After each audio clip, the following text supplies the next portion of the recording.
नमस्कार बच्चों, triangle maths academy YouTube channel पर आपका स्वागत है। आज हम पढ़ेंगे कक्षा 10 की प्रश्नावली 2.1 के सवाल। तो देखिए बच्चों, और हाँ, अगर आप नए हो तो प्लीज़ चैनल को सब्सक्राइब कर दीजिए।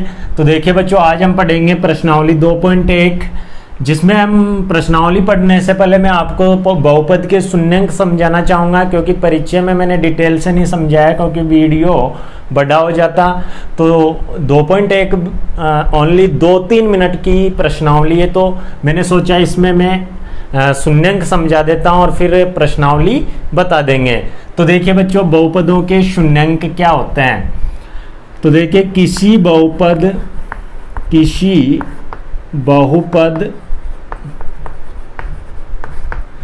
Px में x का वह मान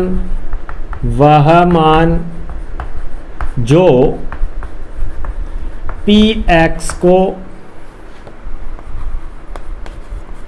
0 बना दे,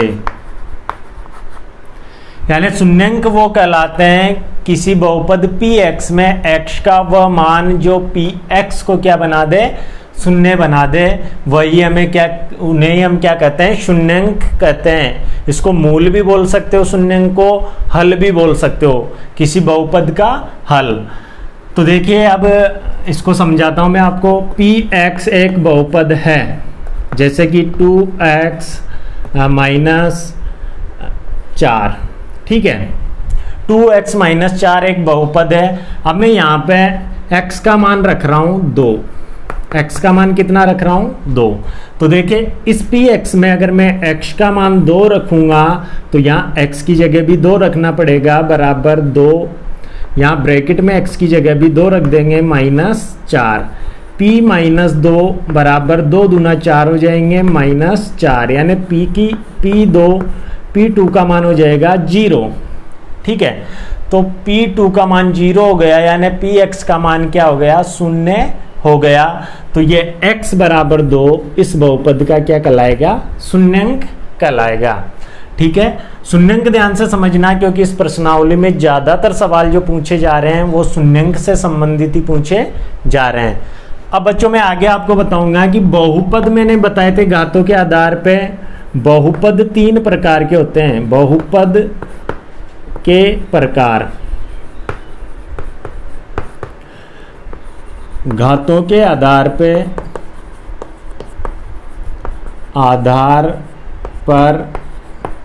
बहुपद के प्रकार। तो घातों के आधार पे बहुपद 3 प्रकार के होते हैं। देखिए, ये भी मैंने बताया था। पहला होता है रेखिक बहुपद।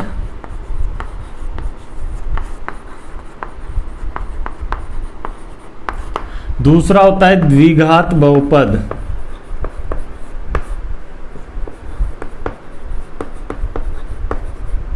और तीसरा होता है त्रिघात बहुपद।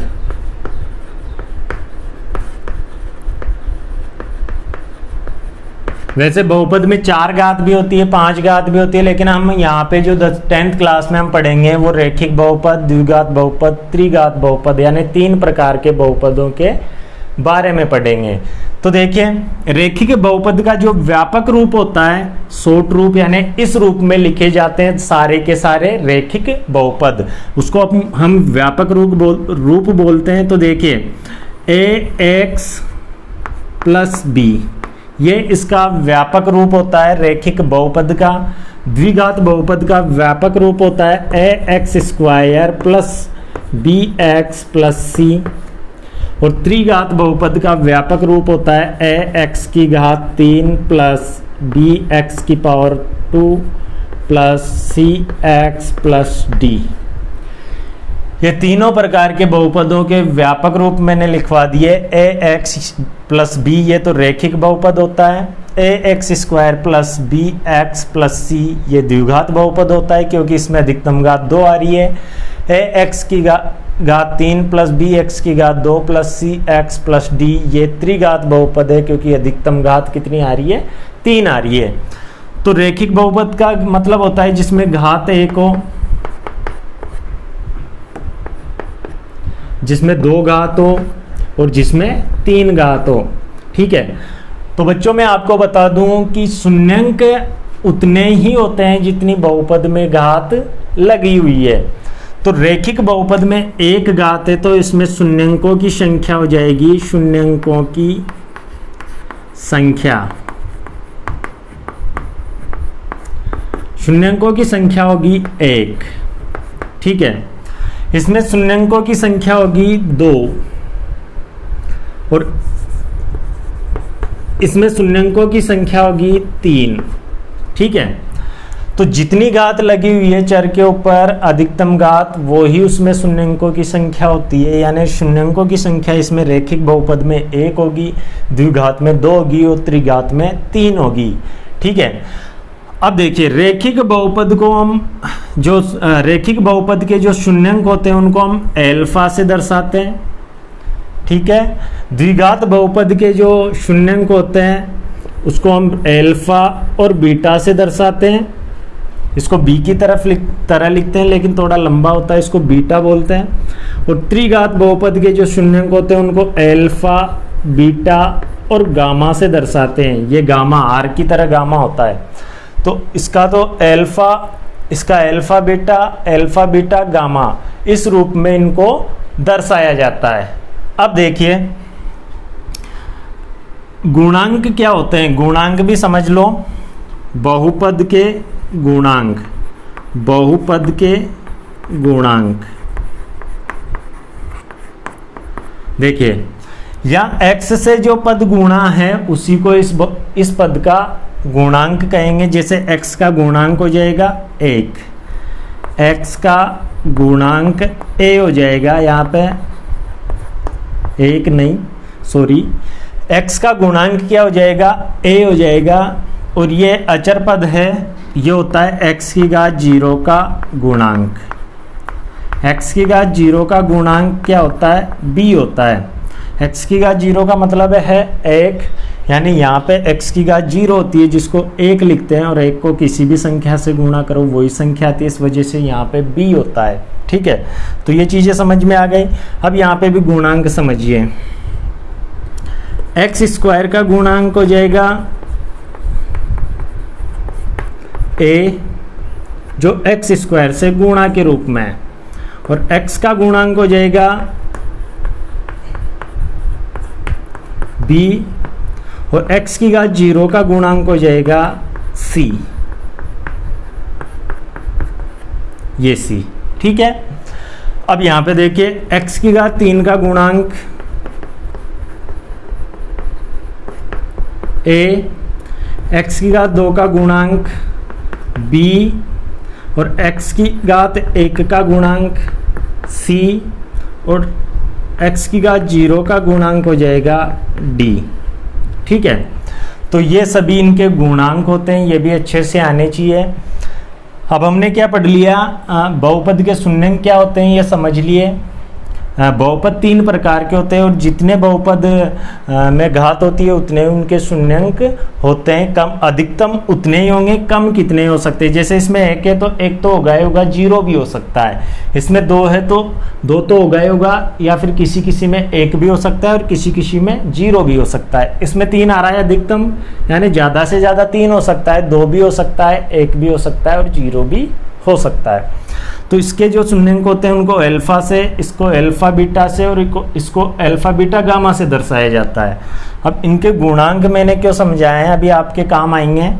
इसका जो गुणांक होता है उसको x का गुणांक तो a होगा, और x की घात 0 का गुणांक b होगा।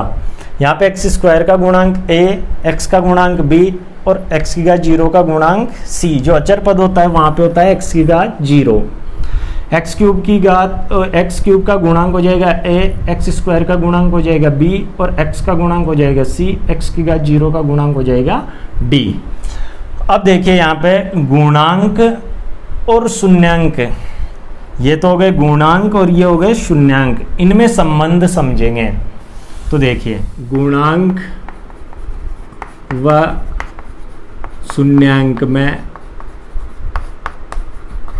संबंध। तो देखिए इसी क्रम में बताऊंगा शून्यांक और गुणांक में संबंध। एल्फा का जो संबंध होता है उसके शून्यांक से वो होता है एल्फा बराबर माइनस बी बटा ए। एल्फा का जो उसके शून्यांक से संबंध होता है एल्फा का बराबर होगा माइनस बी बटा ए। अब द्विघात बहुपद में देखिए, द्विघात बहुपद में जो संबंध होता है एल्फा प्लस बीटा बराबर होता है माइनस बी बटा ए।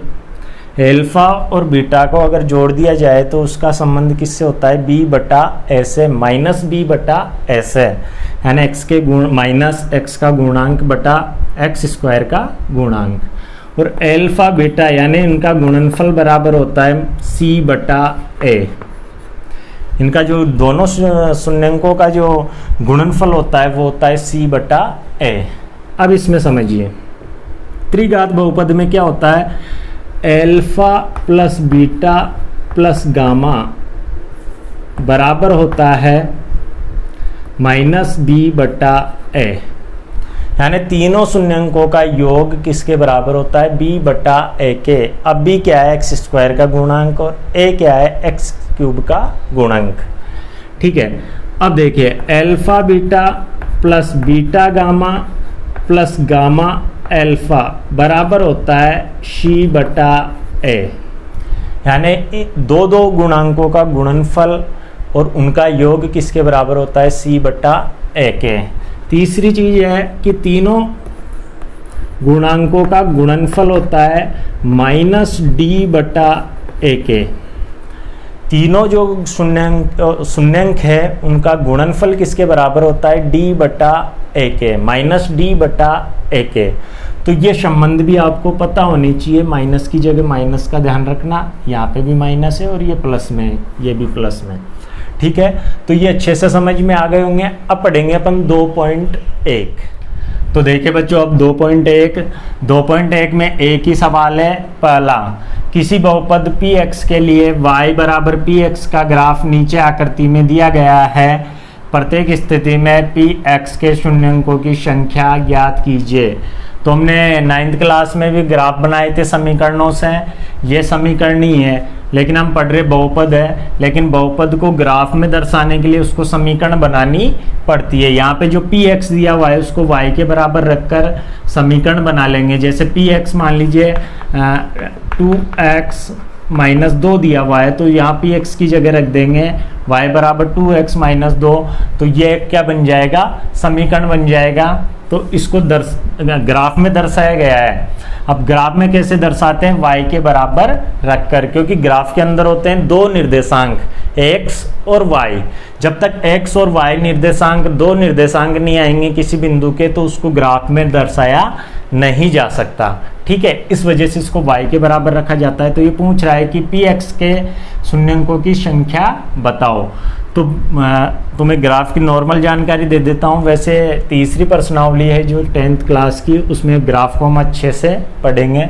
तो बच्चों ग्राफ में दो अक्ष होते हैं, एक y अक्ष और एक x अक्ष। जो आडी लाइन होती है वो x अक्ष कहलाती है, जो खड़ी लाइन होती है वो y अक्ष कहलाती है। ठीक है, x अक्ष और y अक्ष, ये दो अक्ष होते हैं। इसमें आडी को x अक्ष बोलेंगे, खड़ी को y अक्ष बोलेंगे। ठीक है, अब किसी भी बिंदु को, ग्राफ में किसी भी बिंदु को दर्शाने के लिए हमें दो निर्देशांक चाहिए होते हैं, एक तो x का मान और एक y का मान। यानी बिना दो निर्देशांकों के हम किसी भी बिंदु को ग्राफ में नहीं दर्शा सकते। ठीक है, तो शून्यंक कैसे पता करेंगे कि इसमें कितने शून्यंक होंगे, तो ध्यान से सुनिए। x का वो मान, x का वो निर्देशांक जो उसको x अक्ष पर प्रतिच्छेद करता है, यानी जितनी बार x अक्ष पर ग्राफ पर प्रतिच्छेद करेगा यानी काटेगा, उसमें उतने ही शून्यंक होंगे। ठीक है, तो यहाँ पे x अक्ष के समांतर एक लाइन खींची गई है और पूछा गया है कि इसके शून्यंक कितने हैं। तो ये x अक्ष पर बिल्कुल नहीं काट रही, तो इसमें एक भी शून्यंक नहीं होगा। तो यहाँ लिख देंगे कोई शून्यंक नहीं होगा, कोई शून्यंक नहीं होगा। तो अभी मैंने कहा था कि x का वो मान होता है वो जो x अक्ष पर काटे, उस बिंदु के निर्देशांक होते हैं जो x अक्ष को काटता है, x का वो निर्देशांक होता है वो। ठीक है, तो यहाँ पे देखो ये एक्स अक्ष है, इसको ये ग्राफ एक ही जगह काट रहा है, यहाँ तो वाई अक्ष से, वाई से कोई मतलब नहीं है, हमें एक्स अक्ष देखना है। तो कितनी जगह पे काट रहा है? एक ही जगह पे काट रहा है, यानी इसके निर्देशांक, इसके शून्यंक होंगे 1, इसका शून्यंक कितना होगा? 1 शून्यंक होगा। अब इसमें देखिए एक्स अक्ष को कितनी जगह पे काट रहा है? 1 2 3, तो ये ग्राफ 3 जगह पे काट रहा है, तो इसमें होंगे 3 शून्यंक।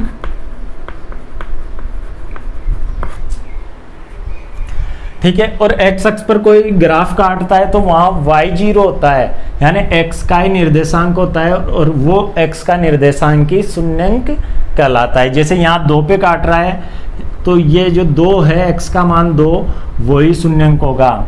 इस बहुपद का क्या शून्यंक होगा? 2। जैसे यहाँ 5 है तो 5 शून्यंक होगा। ठीक है, तो अब इसमें देखिए, इसमें 2 जगह पे काट रहा है ग्राफ, एक्स अक्ष को कितनी जगह काट रहा है? 2 जगह, तो इसमें होंगे 2 शून्यंक। समझ में आ रहा है? ठीक है, 1 2 3 4, यहाँ पे 4 जगह पे ये ग्राफ काट रहा है, तो इसमें होंगे 4 शून्यंक। और इसमें देखिए 1 2 3, ये स्पर्श कर रहा है, बस यहाँ पे स्पर्श करे या काटे, तो ये 1, और यहाँ बिल्कुल स्पर्श करके जाएगा किसी बिंदु पर, तो ये 2, और यहाँ पे भी किसी बिंदु पर स्पर्श करेगा, तो ये 3, यानी इसमें होंगे 3 शून्यंक। तो ये ही इनके आंसर थे, ओनली शून्यंकों की संख्या पूछ रहा है। ठीक है, तो बच्चों ये सभी समझ में आ गए होंगे आपके। तो बच्चों मेरे द्वारा दी गई जानकारी आपको अच्छी लगी तो प्लीज़ चैनल को सब्सक्राइब कर ले और बेल आइकन प्रेस कर ले, ताकि ऐसी ही शानदार वीडियो आप तक पहुंचती रहे। धन्यवाद। जय हिंद, जय भारत।